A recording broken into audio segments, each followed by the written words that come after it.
Hey, church family. People love to build monuments. In our country, we build monuments to political leaders like the Washington Monument, the Lincoln and Jefferson Memorials, and presidential libraries. We build monuments to honor those who died in war, like the World War II Memorial or the Vietnam Wall. When God told the children of Israel to build a monument in Joshua 4, it was not nearly as elaborate. It was just 12 rocks that were taken from the bottom of the Jordan River.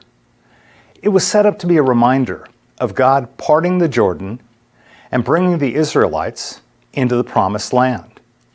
In Joshua 4:21, we're told that Joshua told the Israelites, "In the future, when your descendants ask their parents, 'What do these stones mean?' tell them, 'Israel crossed the Jordan on dry ground. For the Lord your God dried up the Jordan before you until you'd crossed over. The Lord your God did to the Jordan what he'd done to the Red Sea when he dried it up before us until we'd crossed over. He did this so that all the peoples of the earth might know that the hand of the Lord is powerful, and so that you might always fear the Lord your God." The reason that the Lord commanded the Israelites to set up stones was so that they'd be reminded of his great acts of love and mercy. It would make the next generation curious as well. They would see the stones and they'd ask, "What are these rocks doing here?" And then they'd be told the story, and their faith would in turn be strengthened. The spot where Israel set up this memorial was at a place called Gilgal, which became their base of operation in the Promised Land. This meant that any time they'd returned from a battle feeling discouraged, all they'd have to do is look at the 12 stones. Look at those rocks. They came from the bottom of that river when the waters rolled back and we walked over on dry land. Remember what God has done. As a side note, the word Gilgal can be translated rolling or a circle, meaning this was most likely the site of an ancient pagan altar where stones were set up in a circle for the ritual worship of other gods.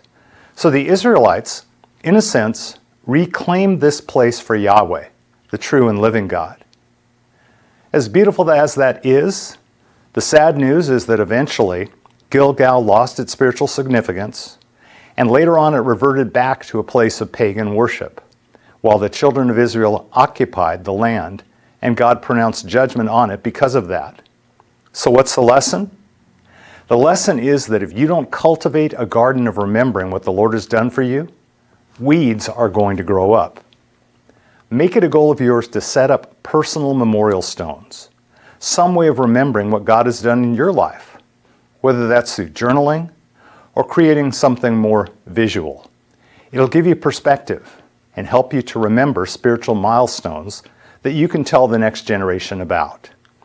The very last verse of Joshua 4 explains that the stones at Gilgal were set up so that all the peoples of the earth might know that the hand of the Lord is powerful, and so that you might always fear the Lord your God. Sadly, that didn't happen, but the good news is that their history doesn't have to be your history. I pray you'd find ways to continually remind yourself of all that the Lord has done for you, so that in the dark times, you'd have hope and courage. Amen.